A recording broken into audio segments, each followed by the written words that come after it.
Na verdade, pelo criacionismo, a narrativa de Gênesis diz que Deus criou o homem e criou todas as coisas. Mas algo terrível aconteceu. Como foi que o pecado entrou no mundo? E quais as consequências do pecado? Meu nome é Alan Nunes Silva e este é o canal Deixa que eu te falo.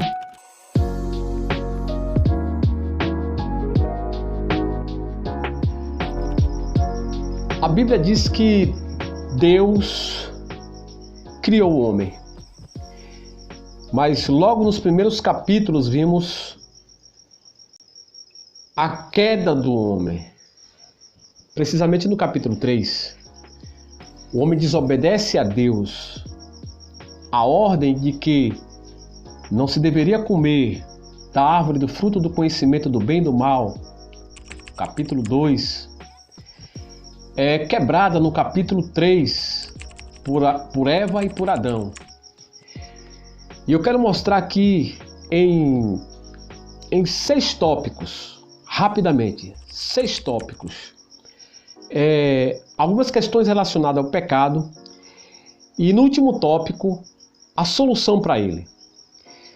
No capítulo 3, versículo de número 7, a Bíblia diz que depois que Adão comeu, juntamente com Eva, da árvore do fruto do conhecimento do bem e do mal, a Bíblia nos dá uma expressão interessante. Ela vai dizer assim: foram abertos os olhos de ambos e conheceram que estavam nus. Conheceram que estavam nus. Ora, a expressão conhecer vem de conhecimento. E conhecimento quer dizer consciência. É essa a dispensação depois desse estado inicial proposto por Deus, que é o estado da inocência. A gente chama de dispensação da inocência, a dispensação antes do pecado. Depois que o homem cai, ele entra em uma nova dispensação chamada dispensação da consciência. Então, já vimos aqui a interligação entre o nome da dispensação posteriori e o que aconteceu quando o homem pecou. Ele passou um estado de consciência, conheceu que estava nu, é uma percepção de si mesmo. Esse é o nosso primeiro tópico. Estamos falando sobre a consciência, como foi que o homem ganhou a consciência acerca de si, saindo do estado da inocência. Nosso segundo tópico está baseado ali no versículo 7, porque ao cair em si, que estava nu, junto com sua mulher, eles coseram folhas de figueira e fizeram para si aventais, a fim de cobrirem esta nudez. Isso nos remete a um efeito da consciência, o efeito moral da autopercepção de si mesmo, que nós chamamos de estar envergonhado. Quando eles querem se cobrir, ou querem cobrir a sua nudez, é porque eles já não veem a nudez com naturalidade. Eles sentem vergonha da sua própria nudez, dos seus próprios corpos despidos, e vão fazer aventais de folhas de figueira. Eu quero só aqui pontuar rapidamente que Deus, a posteriori, matou animais, tirou as suas peles e fez vestes para Adão e Eva, significando que aquelas vestes que eles fizeram para eles mesmos não eram eficazes em cobrir a sua nudez. Mas Deus, ele providenciou outra vestimenta. É a primeira vez que a gente vê derramamento de sangue na Bíblia, quando Deus mata os animais para cobrir a nudez de Adão e Eva. Esse derramamento de sangue aponta para o fato da redenção de forma profética, onde Cristo vai derramar o seu sangue na cruz do Calvário para expiar o homem da vergonha do seu pecado. E o terceiro tópico aqui está baseado no versículo de número 8, onde a Bíblia nos mostra Adão, depois de pecar, se escondendo do próprio Deus. A expressão é muito forte e diz que Adão e a sua mulher se esconderam, e a Bíblia expressa da seguinte forma: da presença do Senhor. Eles se esconderam da presença do próprio Deus entre as árvores do jardim do Éden.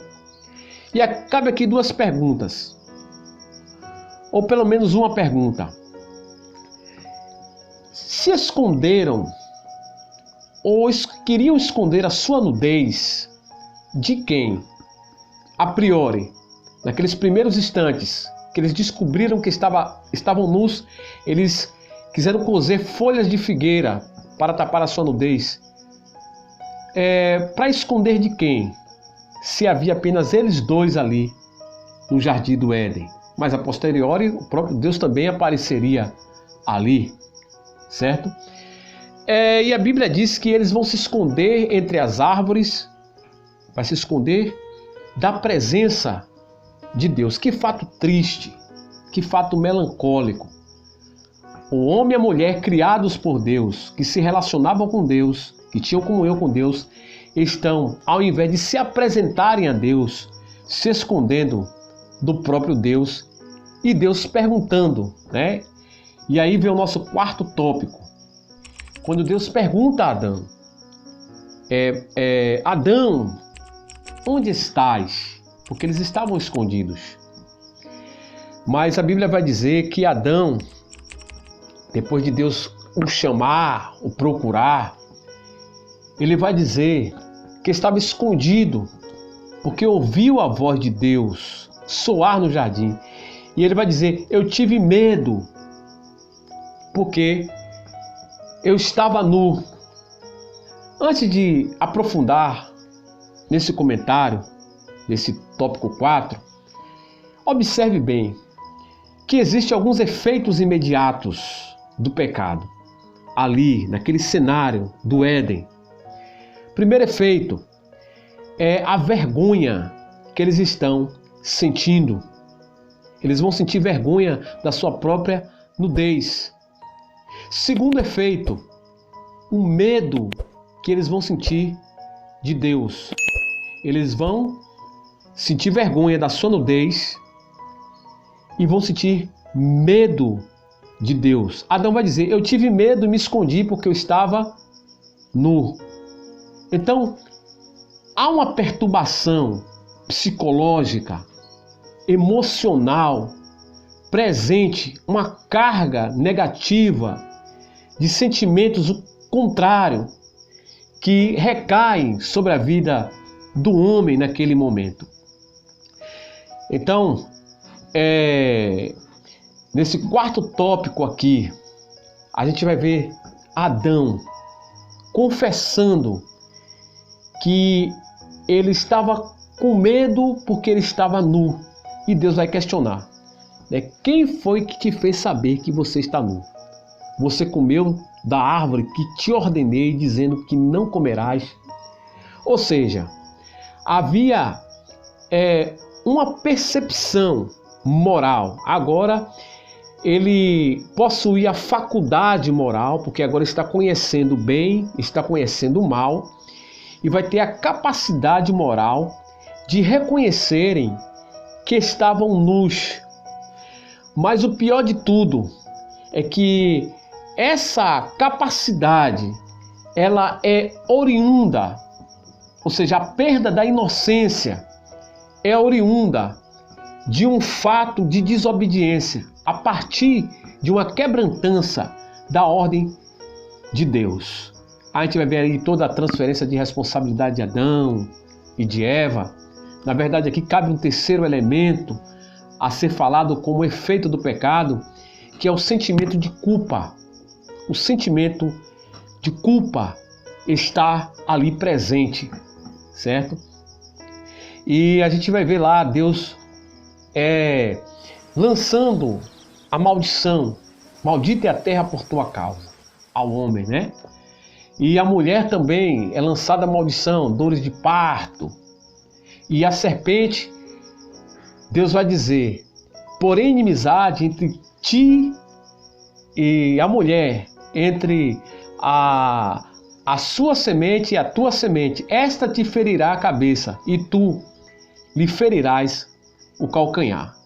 É a profecia acerca de uma guerra espiritual cujo clímax seria na cruz do Calvário, Cristo tendo vitória sobre o poder da serpente, sobre o poder de Satanás. E ali Deus estava prometendo que o homem se levantaria novamente.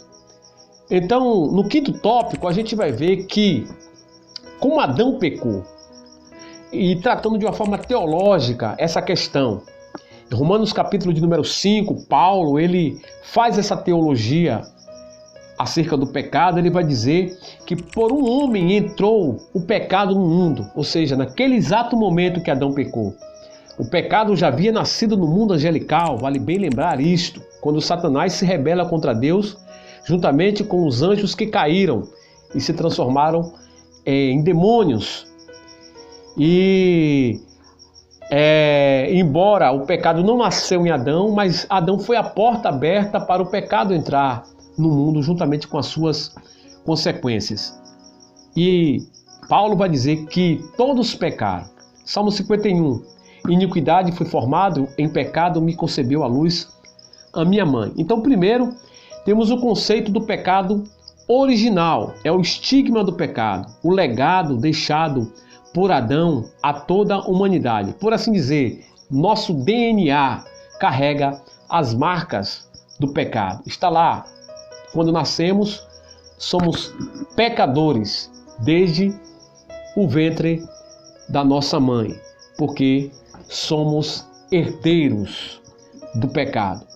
E por isso pecamos, temos as inclinações para o pecado. Então o segundo tipo do pecado vai ser o pecado consumado, o pecado praticado, ou a prática do pecado. Acontece que a Bíblia diz que todo aquele que pratica o pecado é escravo do pecado, seja ele que pecado for. Se a gente vive andando pecando, nós somos escravos deste pecado. A Bíblia diz em Isaías capítulo de número 59, versículo de número 2, antes de terminar esse vídeo, eu não posso deixar de falar isso, porque é muito importante, nos dá a conotação de que o pecado separa o homem de Deus. As vossas iniquidades, disse Isaías, e os vossos pecados fazem separação entre vós e o vosso Deus. Encobre o seu rosto de vós, para que vos não ouça. Agora, apesar dessa má notícia, o pior problema da humanidade é o pecado. E a única coisa que consegue separar o homem de Deus é o pecado. Mas para um grande pecador existe um grande perdoador. Para uma grande perdição existe um grande salvador. Para uma grande condenação existe um grande perdoador, justificador e advogado. Cristo é a solução para o pecado. Em o Novo Testamento, a Bíblia vai nos mostrar cristocentricamente Cristo morrendo na cruz do Calvário.